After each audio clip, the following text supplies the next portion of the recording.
Havia certo homem rico que se vestia de púrpura e de linho finíssimo e que todos os dias se regalava esplendidamente. Havia também certo mendigo chamado Lázaro, coberto de chagas, que jazia à porta daquele e desejava alimentar-se das migalhas que caíam da mesa do rico. E até os cães vinham lamber-lhe as úlceras. Aconteceu, morreu o mendigo e ser levado pelos anjos para o seio de Abraão. Morreu também o rico e foi sepultado. No inferno, no inferno, estando em tormento, levantou os olhos e viu ao longe Abraão e Lázaro no seu seio.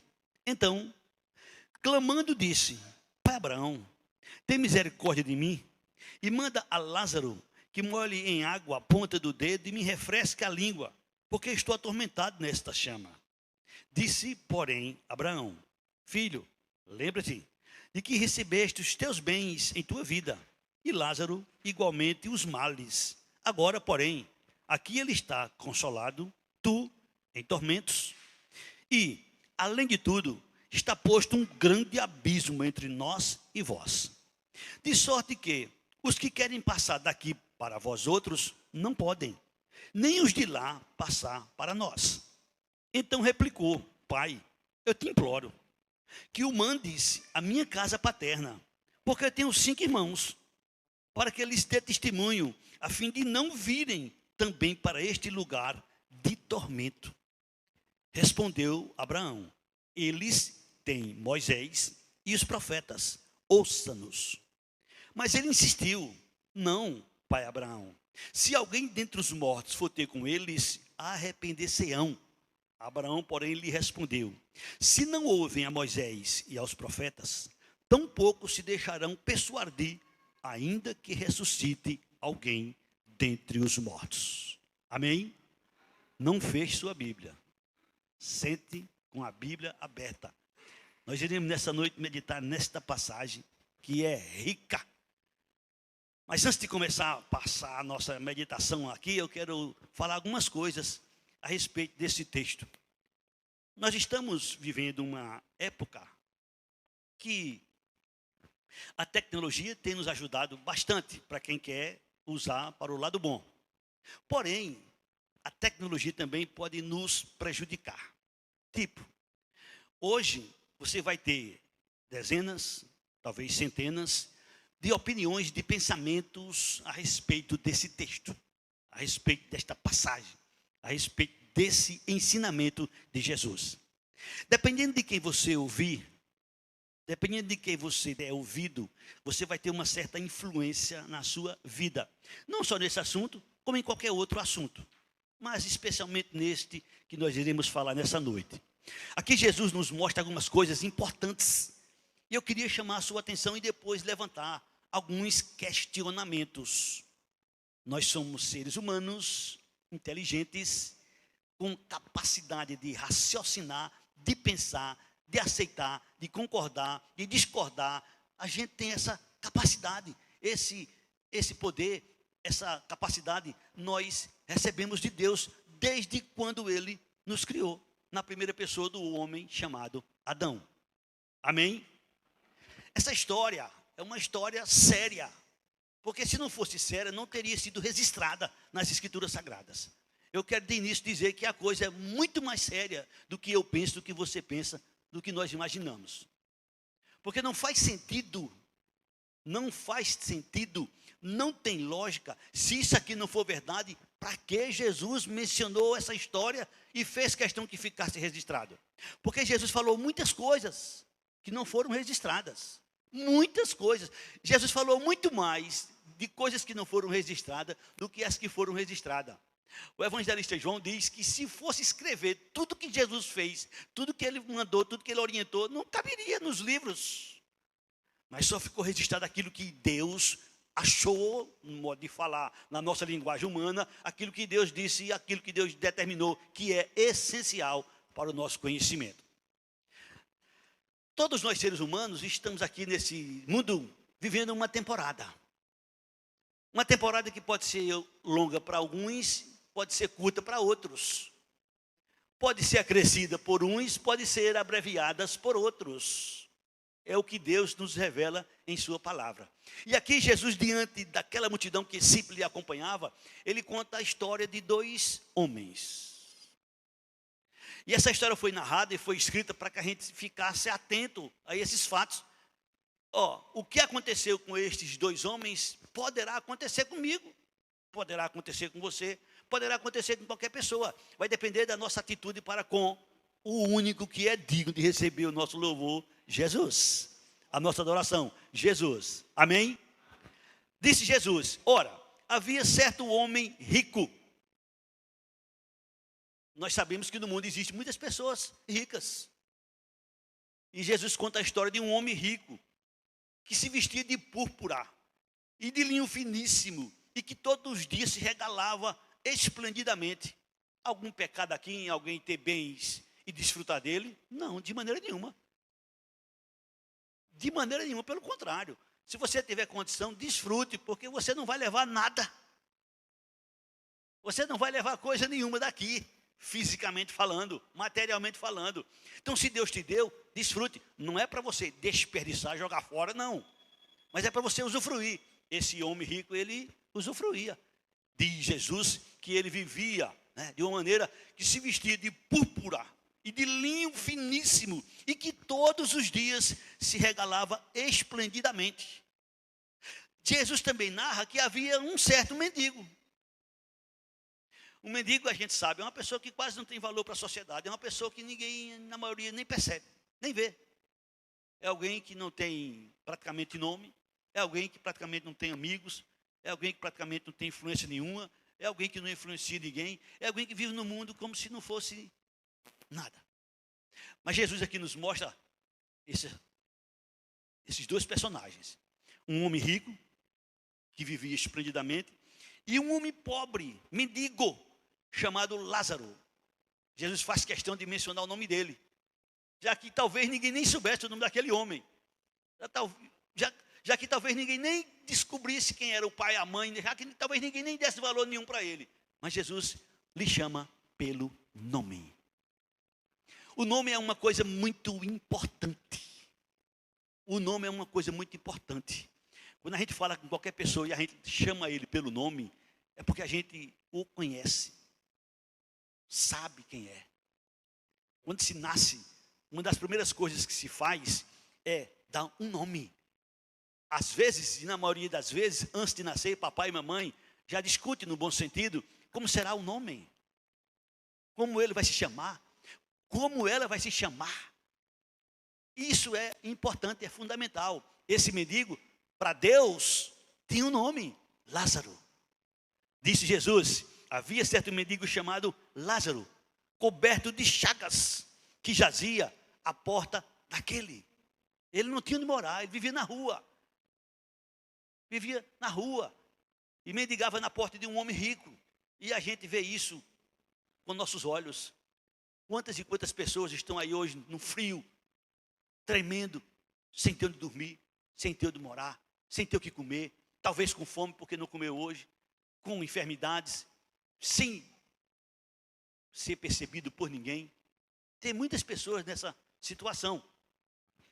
E Jesus diz que o que acontece com um, acontece também com o outro. Veja bem, esse mendigo, ele desejava alimentar-se das migalhas que caiu da mesa do rico. Ele desejava comer da sobra, do resto. Ele desejava comer qualquer coisa.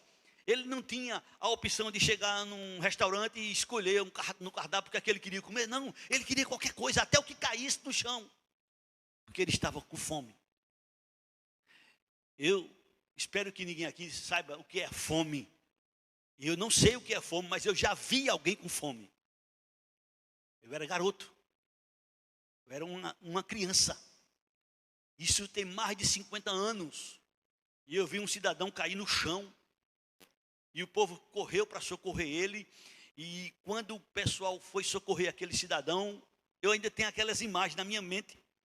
Ele estava com a boca cheia de areia. Porque naquela época, as ruas, na sua maioria, não eram calçadas em Caruaru. E aquele homem caiu no chão e ele encheu a boca de terra com fome. E eu me lembro que as pessoas prepararam o alimento e deram àquele homem para que ele recobrasse suas forças. Só sabe o que é fome? Quem passa fome. Esse homem, ele desejava alimentar-se das migalhas que caíam na mesa do rico. E a sua situação era tão crítica que até os cães vinham lamber-lhes as úlceras, cheia de feridas, cheia de cicatrizes, cheia de marcas, cheia de sofrimento. E qualquer um da gente pode passar por isso. Ninguém está livre, ninguém sabe o dia da manhã. O dia da manhã é uma interrogação. Eu sei, você sabe, eu conheço, você conhece muitas histórias de pessoas que tinham e que deixaram de ter. De pessoas que eram e deixaram de ser. Na cidade de São Paulo, se você andar ali perto da Praça da Sé, muitas pessoas dormem pelo chão. E pessoas que têm famílias, especialmente no Nordeste, mas estão lá abandonados, sem ter o que comer, sem ter onde dormir, sem ter de que viver. Esse homem chamado Lázaro e esse rico tiveram a sua história. Foi narrado, foi escrito, foi a sua história. E chegou o dia da morte. A morte vai chegar para mim. A morte vai chegar para você. A morte vai chegar para todos. A nós, homens, está determinado morrer uma só vez. Hebreus 9, 27 está registrado. E isso não vai mudar. É uma lei de Deus. O homem está determinado morrer uma só vez. E depois da morte vai enfrentar o juízo. Diz o texto sagrado que morreu o mendigo. E a sua morte foi diferente. Por quê? Porque quando ele morre, ele é levado pelos anjos para o seio de Abraão. Eu estou no versículo 22, observa que coisa interessante. Aconteceu morrer o mendigo e ser levado pelos anjos para o seio de Abraão. Com isso aqui, eu quero chamar a sua atenção, porque há muitos grupos religiosos que diz, que afirma, e que talvez até algum de vocês tenha esse pensamento: morreu, acabou. Morreu, acabou. Nós somos iguais aos animais. Morreu, acabou. Não, não acabou. Nós não somos iguais aos animais, de maneira nenhuma. Nós somos completamente diferentes dos animais. Você nunca vai ver, numa quarta-feira como hoje, animais reunidos para receber um culto de doutrina. Você nunca vai ver os animais reunidos para louvar, glorificar e exaltar a Deus. Você nunca vai ver. Agora você vai ver constantemente, frequentemente, homens, mulheres, jovens, reunidos para adorar um Deus que não vê. Mas sabe que Ele existe. Sabe que é real. Sabe por quê? Porque o Espírito Santo nos incomoda. O Espírito Santo fala conosco. E a gente tem fome, a gente tem sede, espiritualmente falando, de Deus. A gente sente aquela falta. E eu estou falando não só para crente, eu estou falando para todo mundo. É por isso que existem milhares e milhares de religiões no mundo, porque os homens, os seres humanos têm fome, têm sede do seu Criador. É por isso que se reúnem, porque dentro do seu interior, eles sabem que a morte não é o fim. A morte não é o fim. Olha aqui o versículo 22. Aconteceu morrer o mendigo e ser levado pelos anjos para o seio de Abraão. Morreu também o rico e foi sepultado. O que é sepultado? É sepultado o corpo. Com certeza, Lázaro também foi sepultado, o corpo. Mas o homem não é só corpo. O homem tem corpo, alma e espírito. Embora exista divergência entre os teólogos a respeito do espírito e da alma, uns dizem que é a mesma coisa, o apóstolo Paulo nos mostra de uma maneira muito clara, lá em 1 Tessalonicenses 5:23, que o homem deve santificar-se no corpo, na alma e no espírito. Claro e evidente que se você for olhar o Velho Testamento, você não vai encontrar essa afirmação no Velho Testamento, porque o Velho Testamento não traz tudo. O Velho Testamento traz uma parte. No Novo Testamento é que vem a revelação completa de Deus para nós seres humanos. Muitos assuntos não fazem parte do Velho Testamento. Agora, no Novo Testamento, Jesus trouxe para nós aquilo que era essencial, aquilo que a gente precisava saber. Depois da morte, Lázaro foi levado pelos anjos para o seio de Abraão. Eu te pergunto, e você vai responder claramente: foi o corpo de Lázaro levado para o seio de Abraão? Claro que não. Nenhuma religião, nenhum grupo religioso defende essa teoria de que Lázaro foi com seu corpo levado para o seio de Abraão. Todo mundo sabe que não. Porque Jesus deixou escrito, através do apóstolo Paulo: carne e sangue não podem herdar o reino de Deus. Então o que é que foi levado para o seio de Abraão? Seu espírito. Assim como Jesus, no dia da sua morte, quando ele estava sendo crucificado, ele disse ao Pai: Pai, perdoa-lhes, porque eles não sabem o que fazem. E em seguida Jesus diz as últimas palavras: Pai, tudo está consumado, em tuas mãos entrego meu espírito. Jesus se fez homem, semelhante a nós, com exceção do pecado. E na hora da morte ele entrega a Deus, o Pai, seu espírito. Assim como Lázaro foi morto, e quem levou ele ao seio de Abraão? Os anjos. No mundo espiritual a gente não tem muita informação. O que a gente tem são coisas que a gente conhece pelas escrituras sagradas e que pode haver várias interpretações, por vários grupos religiosos.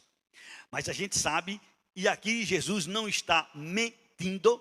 Jesus narra que Lázaro morreu e foi levado pelos anjos para o seio de Abraão.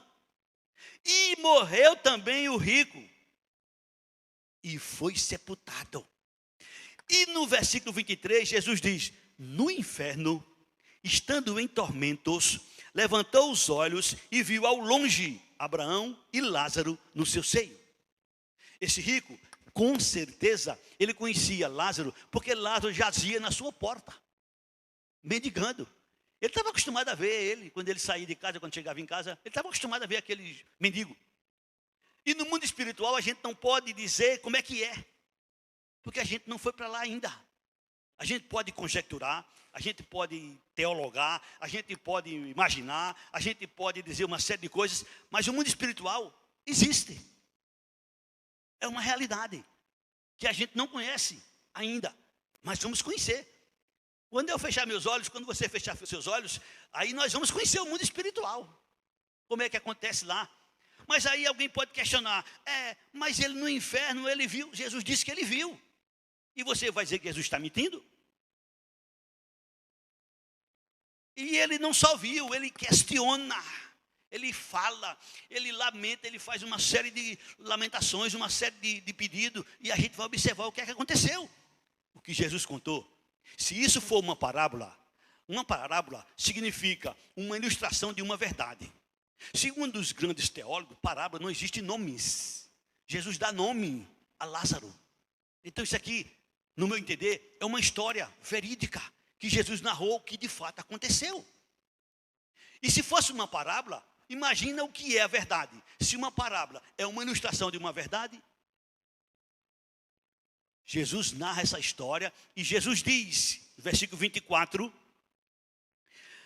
então o rico, clamando, disse: Pai Abraão, tem misericórdia de mim. Pai Abraão, tem misericórdia de mim. Olha, meus amados, depois que fechar os olhos, não tem mais nada para ser feito. O que tinha que ser feito, já foi feito. É por isso que o Senhor disse que a salvação está no coração e na boca. Se tu, com teu coração, creres que Jesus ressuscitou dentre os mortos, serás salvo. Porque com o coração se crê e com a boca se confessa a respeito da salvação.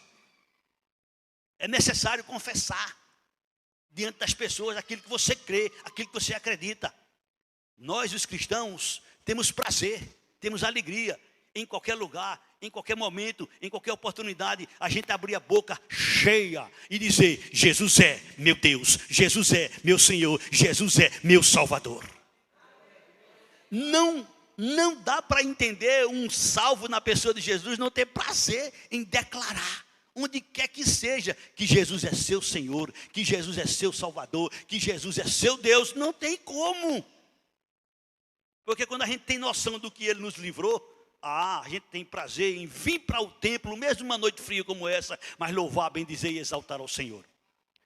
Determinado pastor, em uma certa ocasião, ele disse: bom seria, isso não vai acontecer, mas ele diz: bom seria que Deus pegasse os crentes e colocasse no inferno 5 minutos, para saber de que Jesus os salvou.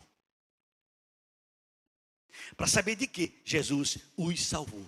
Uma grande parte dos religiosos tem uma mensagem centralizada: você vai ser curado, você vai ser abençoado, você vai receber, você vai ter, você vai ser, você. Jesus não veio resolver esses problemas aqui, meus amados irmãos. Isso não foi a prioridade de Jesus. Isso aqui Jesus fazia sem precisar vir aqui na terra. Elias, Eliseu e os homens de Deus fizeram milagres extraordinários. Não havia necessidade de ser feito isso se este fosse o nosso problema. O nosso problema não é terreno. É por isso que Paulo diz lá em Filipenses 3, versículo 20 e 21. Nossa pátria está lá nos céus. Nossa pátria não está aqui na terra. Nossa pátria está nos céus, de onde também aguardamos o nosso Salvador, o Senhor Jesus, que vai transformar esse corpo abatido, humilhado, para ser semelhante ao seu corpo. Amém? Nesse mesmo capítulo, no versículo 17, Paulo, inspirado pelo Espírito Santo, ele diz: irmãos, cuidado com aqueles que só se preocupam com as coisas terrenas. Eles são inimigos da cruz de Cristo. O meu problema não é esse material aqui não. O meu e o teu problema é espiritual. É esse aqui que o rico está enfrentando. É este aqui que muitos estão enfrentando. É este aqui que muitos vão enfrentar. Foi isso aqui que Jesus veio fazer. O que ninguém podia fazer foi nos livrar do fogo eterno. Porque o homem não é igual aos animais. Os animais morrem, acabou-se. Eu e você não. Eu e você não. Olha aqui esse texto, versículo 24. E clamando disse: Pai Abraão, tem misericórdia de mim, e manda a Lázaro que molhe em água a ponta do dedo e me refresque a língua, porque eu estou atormentado nesta chama. Claro que no mundo espiritual eu acho que não é assim. Eu acho, não estou dizendo que não é. Eu não sei como é que é no mundo espiritual, porque eu não fui lá, eu não estive lá. Mas Jesus usa uma linguagem para que a gente possa entender. Uma linguagem que aquele homem estava sofrendo, padecendo, e que Lázaro estava sendo abençoado, desfrutando. Versículo 25. Disse-lhe Abraão: filho, lembra-te de que recebeste os teus bens em tua vida, Lázaro igualmente os males. Agora, porém, ele está aqui consolado e tu em tormentos. O mundo está aí oferecendo os prazeres. O mundo está aí oferecendo as coisas que são agradáveis, são boas para a carne. Não é à toa que hoje, essa semana, esse mês, Caruaru é invadido por pessoas de muitos lugares. Tem pessoas que vêm de muito longe para festejar, para comemorar, para participar das festas, porque festa é bom para a carne. O que é que tem de errado? Não, isso é natural, isso é normal para a carne. Quantas e quantas vezes eu e você também fizemos coisas semelhantes? Viajamos para muitos e muitos lugares, para passear, para desfrutar, para vivenciar, para desfrutar de uma festa. Sim. Quem escolhe isso, está desfrutando daqui na terra. Nós escolhemos outra parte, nós escolhemos Jesus. Nós escolhemos Jesus, e quem escolhe Jesus, a promessa dele não é aqui na terra. Paulo diz: se a gente esperar em Cristo só nessa vida, nós somos os mais miseráveis de todos os homens. Nossa esperança não está aqui, nossa esperança está lá nos céus. Aleluia, bendito seja o nome do Senhor Jesus. Filho, lembra-te de que recebeste os teus bens na terra, na tua vida. Lázaro igualmente os males, agora ele está consolado e tu estás em tormento. E, aqui é onde vem o problema, começa a ser esclarecido. E, versículo 26, além de tudo, está posto um grande abismo entre nós e vós. Aqui Jesus mostra que existem dois lugares depois que morre. E estes lugares, há um grande abismo em um para o outro. Embora eles estejam vendo, aqui segundo o texto, ele via, ele observava, ele contemplava, mas Jesus disse que há um grande abismo. Observe versículo 26. E além de tudo isso, está posto um grande abismo entre nós e vós, de sorte que vós não... Desculpem. E além de tudo isso, está posto um grande abismo entre nós e vós, de sorte que os que querem passar daqui para vós, outros não podem, nem os de lá passar para nós. Nem você pode vir mais para cá, nem ninguém que está aqui pode ir para lá. Quem está aqui está salvo e quem está aí está perdido. Quem está aqui está desfrutando do gozo do Senhor e quem está aí está no tormento. No mundo espiritual, só existe dois lugares. Não tem terceira opção. No mundo espiritual só existe dois lugares. Ou está com Jesus, ou está sem Jesus. Ou ficará com Jesus, ou ficará sem Jesus. Não tem outra opção. É o que Jesus nos mostra nessa passagem. Versículo 27. Então ele replicou. Ele, como judeu, tinha Abraão como pai. Pai aqui, segundo a maioria dos teólogos, representa Deus. Ele replicou: pai, eu te imploro. Ele agora se preocupa pela família dele. Pai, eu te imploro que mande Lázaro na minha casa paterna. Pai, eu te imploro, mande Lázaro na minha casa paterna, porque eu tenho 5 irmãos, para que lhe dê testemunhos, a fim de não virem para este lugar de tormento. Irmão, se isso não é verdade, eu quero questionar aqui agora com vocês. Para que Jesus disse isso? Para fazer medo? Raciocine um pouquinho aí. Usa a inteligência que papai te deu. Usa a inteligência que nosso Deus te deu. Se isso não é verdade, para que Jesus disse isso? Por que isso ficou registrado? Se morreu, acabou. Para que Jesus fez isso? Para que Jesus disse isso? A gente pode querer dizer o que quiser dizer, mas não faz sentido se isso aqui não é verdade. Não tem lógica. Qual o objetivo de Jesus? Atormentar o quê? Fazer medo a quê? A quem? Não, Jesus está mostrando a verdade. Amém? Jesus está mostrando a verdade. Afinal, ele se declara como verdade. Eu sou a verdade, eu sou o caminho. Ele revela-se, ele diz que é a verdade. Nele não há mentira. Tenho 5 irmãos. Por favor, eu imploro, mande ele na casa do meu pai. Mande ele avisar meus irmãos, para que eles não venham para esse lugar de tormento, para que eles não venham para esse lugar de sofrimento. Eles ainda podem mudar a sua história. Nós estamos aqui nessa noite, né? Nossa história, ela pode ser ainda escrita. Ela está sendo escrita. Nossos parentes que estão lá, uma boa parte deles, da minha família, da sua família, da família de todos, espero que da sua não esteja, né? Tomara, mas tem muitos lá que estão lá. A história dele pode mudar ainda. Enquanto estiver por aqui, a história pode mudar. Sobre nós pesa uma grande responsabilidade. O desejo de Deus é que se cumpra na minha vida o que Paulo disse àquele carcereiro: crê no Senhor Jesus e será salvo tu e a tua casa. Os primeiros, no caso você que está aqui, você é, de certa forma, responsável pelo seu lar. Você precisa ministrar para a sua família, ministrar para a sua casa, ministrar para os seus. E eu vou dizer para vocês que estão aqui nessa noite, para você que está em casa, ministrar para a família não é com palavra apenas, é com vida, é com exemplo, é com ações, porque a tua família te conhece, a tua família sabe quem tu és, sabe quem tu eras. Então, se tu mudou, se tu foi transformado, se tu foi redimido, se tu foi comprado, se tu foi liberto pelo poder do sangue do Senhor Jesus, então mostra com ações, mostra com atitudes. Estou lembrado daquele homem que era endemoniado, e quando Jesus liberta ele, ele queria seguir Jesus, eu disse: não, volta para os teus e conta aos teus o que Deus fez por você. Mostra para os seus, conta para os seus. Esse homem, imagine se esse homem tivesse a oportunidade de sair de onde estava. Ele ia ou não ia pregar para seus irmãos de manhã, de tarde, de noite? Ia ou não? Claro que ia. Mas ele não podia mais sair. Ele não podia mais sair de lá. Depois que vai, não tem mais como sair. Então, ele clama, ele implora para que Lázaro, para que alguém vá na casa dos seus irmãos, da sua parentela. Você tem se preocupado com os seus?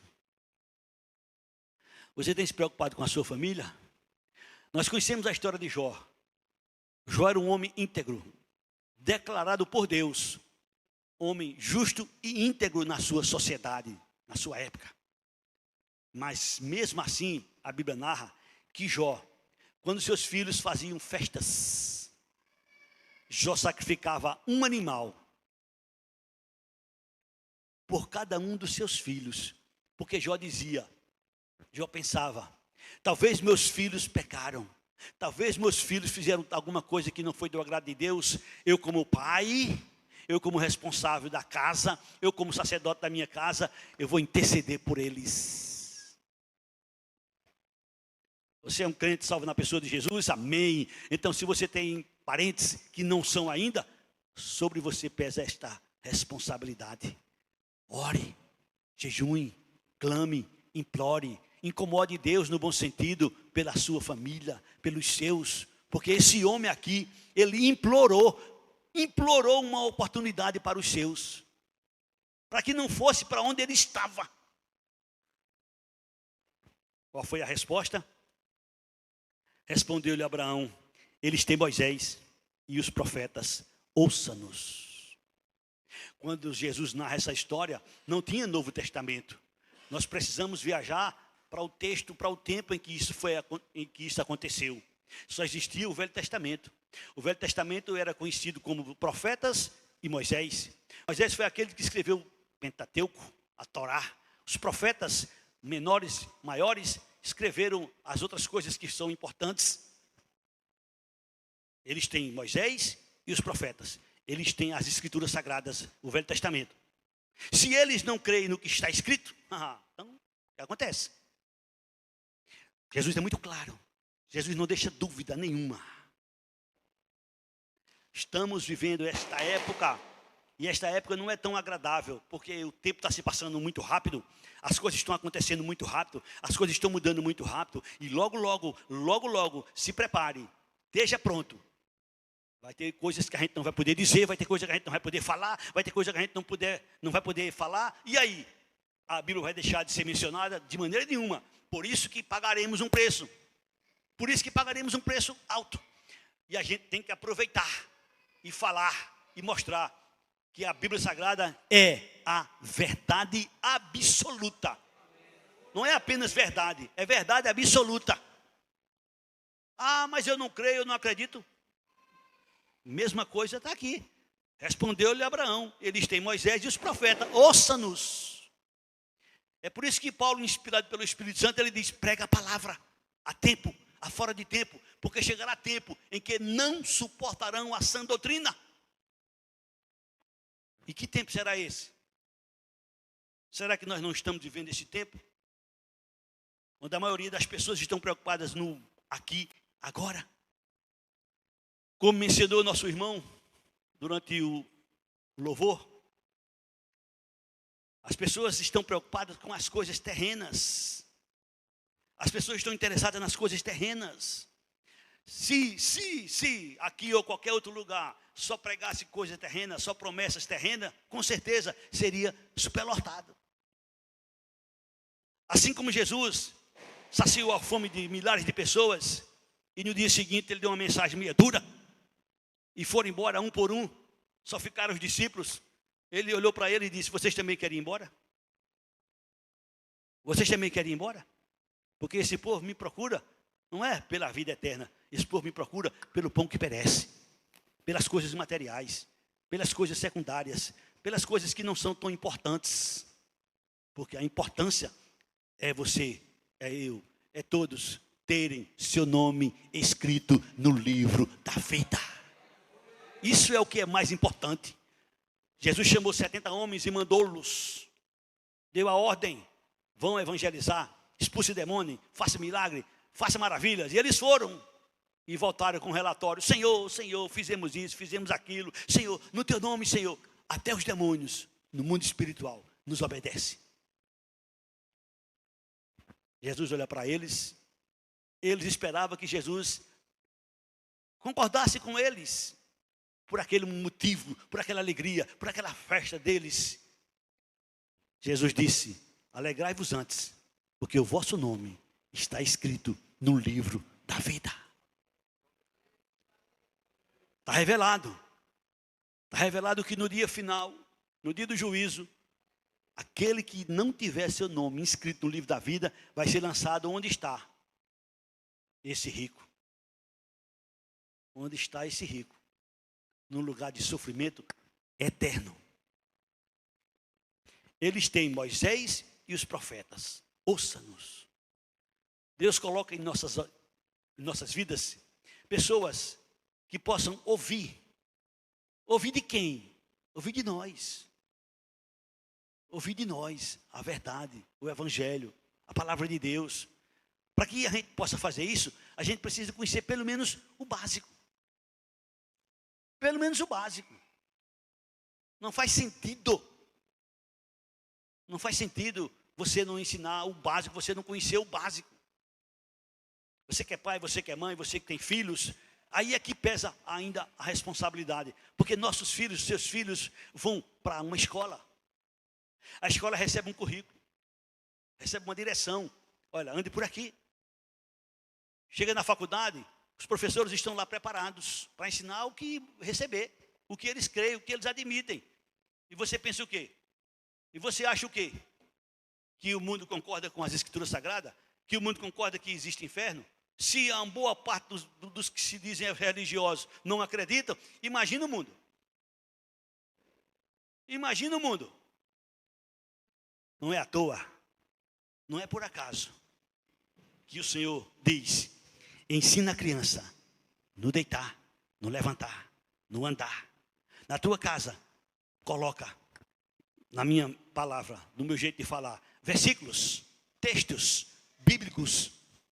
Aproveita as oportunidades que você tiver, ensina, porque quando ele crescer, ele vai aprender o diferente.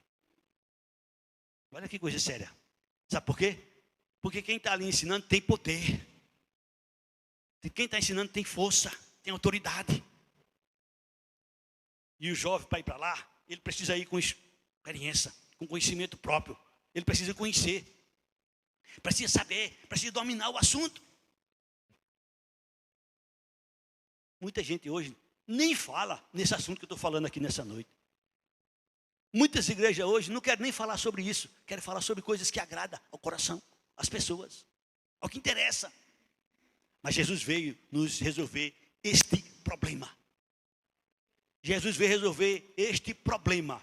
Se fosse problema terreno, Jesus jamais teria vindo. Escuta com atenção. 40 anos, 2 milhões de pessoas, sem contar mulheres e crianças, estavam no deserto, e Jesus deu de comer, e Jesus deu água, e Jesus deu roupa, e não faltou para ninguém. Fora os que nasceram durante aquele período, 40 anos no deserto.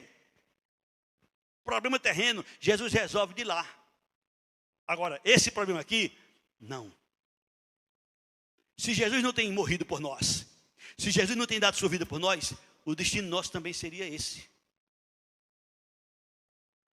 Graças a Deus que Ele mandou Jesus, amém?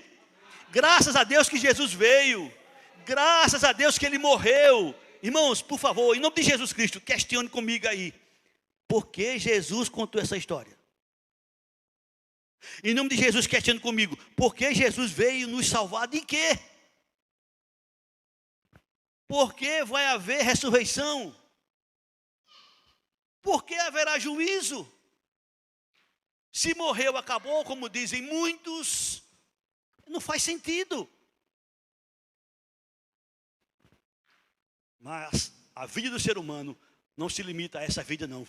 A vida terrena sim. A vida terrena sim.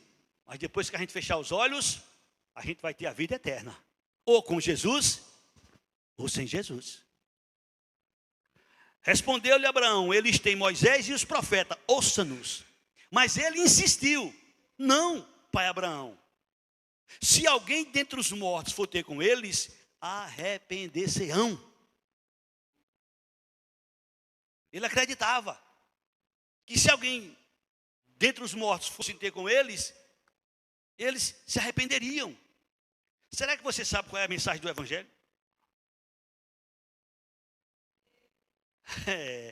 A mensagem do Evangelho está centralizada nessa mensagem: arrependei-vos e crede no Evangelho. Arrependei-vos e crede no Evangelho. Jesus chegou dizendo: o tempo está cumprido, o reino de Deus está próximo. Arrependei-vos e crede no Evangelho. É isso que a gente tem que pregar, é isso que a gente tem que mostrar às pessoas, que se arrependam. Se arrependem quanto é tempo, porque depois que for para o outro lado, não haverá mais arrependimento.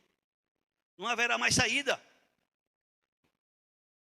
Mas ele insistiu: não, pai Abraão, se alguém dentre os mortos for ter com eles, arrepender-se-ão. Abraão, porém, lhe respondeu: se não ouvem a Moisés e aos profetas, tampouco se deixarão persuadir, ainda que ressuscite alguém dentre os mortos. Para voltar de lá, tem que ser através da ressurreição. Viu? Não tem como vir de outra maneira, só através da ressurreição. É por isso que está determinado: haverá o dia em que todos ouvirão a voz de Jesus e ressuscitarão, uns para a vida eterna, outros para desprezo eterno. Duras palavras, mas é verdade. Se você olhar, se você observar, se você ver com carinho o Novo Testamento, os Evangelhos, Jesus falou muito sobre isso. João Batista falou muito sobre isso. Paulo falou muito sobre isso. Pedro falou muito sobre isso. Judas falou sobre isso. Tiago falou sobre isso. Isso não é um assunto novo, não. Isso é um assunto que está nas Escrituras Sagradas, no Novo Testamento. O que acontecerá depois da morte. Está registrado, está revelado. E a gente precisa louvar, bendizer e exaltar com toda a força, com toda a alegria, porque Jesus nos livrou de um lugar terrível. O apóstolo São Paulo chega a usar uma expressão: tão grande morte. Jesus nos livrou e continuará nos livrando de uma tão grande morte. Jesus não está mais aqui em nosso meio fisicamente. Ele está espiritualmente. Mas Jesus não está mais pregando para ninguém. Paulo não está mais pregando para ninguém. Pedro não está pregando mais para ninguém. Judas não está pregando mais para ninguém. Tiago não está pregando mais para ninguém. Agora é eu. Agora é você. Agora somos nós. É a nossa hora. É o nosso momento. Se for necessário, que deixe arrancar a cabeça. Mas não perca as oportunidades. E nunca negue Jesus. Nunca negue Jesus. Não tenha vergonha. Porque Jesus deixou escrito: aquele que se envergonhar de mim e das minhas palavras, eu me envergonharei dele quando vier na minha glória. O Evangelho tem coisas boas? Tem, claro que tem coisas maravilhosas. Jesus faz coisas conosco maravilhosas. Jesus nos cura muitas vezes. Jesus nos abençoa muitas vezes. Jesus faz coisas com a gente maravilhosa. Jesus nos revela muitas coisas. Sim, tudo bem. Mas o principal, o importante de tudo isso é a vida eterna. É a salvação. Porque, meus irmãos, a gente não pode fugir dessa realidade. Apocalipse capítulo 20, para a gente terminar. Versículo 14 e 15 está escrito. Mas eu vou ler o 13. Deu o mal aos mortos que nele estavam. A morte e o além entregaram os mortos que neles haviam. E foram julgados um por um, segundo as suas obras. Então, a morte e o inferno foram lançados para dentro do lago de fogo. Esta é a segunda morte, o lago de fogo. E, se alguém não foi achado inscrito no livro da vida, esse foi lançado para dentro do lago de fogo. A coisa é séria. A coisa é muito séria. Por isso que Jesus contou essa história. Por isso que Jesus narrou esse fato. Para que a gente tivesse conhecimento. E não ficasse atormentado, nem assombrado. Não. Você aceitou Jesus? Você tem seu nome escrito no livro da vida? Você crê nisso? Então descansa com relação à sua vida. Agora se preocupe com os outros. Que aconteça com você, esse sentido assim de tristeza, o que aconteceu com uma certa tribo de indígenas. Eu vi esse vídeo lindo. Lindo. Um pastor passou vários anos numa tribo indígena, pregando, falando a respeito de Jesus e tal. Um determinado dia, depois de muitos anos, uma tribo entendeu e se converteu a Jesus. E todos pulavam, saltavam, gritavam, davam cambalhota, uma coisa linda, espetacular. De repente um foi parando, o outro, 2, 3, e daqui a pouco todo mundo ficou triste. O pastor não entendeu. Uma alegria tão grande, de repente todo mundo ficou triste. E ele perguntou: o que está acontecendo? Por que vocês ficaram tristes? Por quê? Quem vai pregar para a tribo A? Quem vai dizer isso para a tribo B? Quem vai dizer isso para a tribo A? E eles saíram dizendo às tribos que estavam ali, que não conheciam, que não sabiam que existia um Senhor, um Salvador, um Todo-Poderoso chamado Jesus. É você, meu irmão. É você, minha irmã. É você que está em casa, que tem Cristo como seu Senhor, como seu Salvador, que tem a missão de pregar, de falar, de dizer que Jesus salva do inferno. O inferno existe, mas Jesus salva. O inferno é uma realidade, mas Jesus salva. Se a pessoa crer, se a pessoa invocar Ele como seu Senhor, como seu Salvador. Amém? Agora eu vou terminar dizendo as palavras de Paulo. Como ouvirão se não há quem pregue? Como pregarão se não forem enviados? Conformosos são aqueles que anunciam as boas novas. Conformosos são aqueles que pregam, que falam de Jesus. Meu irmão, minha irmã, não se envolva 100% com as coisas materiais. Temos que nos envolver, porque não tem como. Enquanto a gente estiver aqui, temos que nos envolver com elas. Mas não esqueça, o principal é o Evangelho. O principal é Jesus. O principal é a vida eterna. O principal é seu nome escrito no livro da vida. Amém?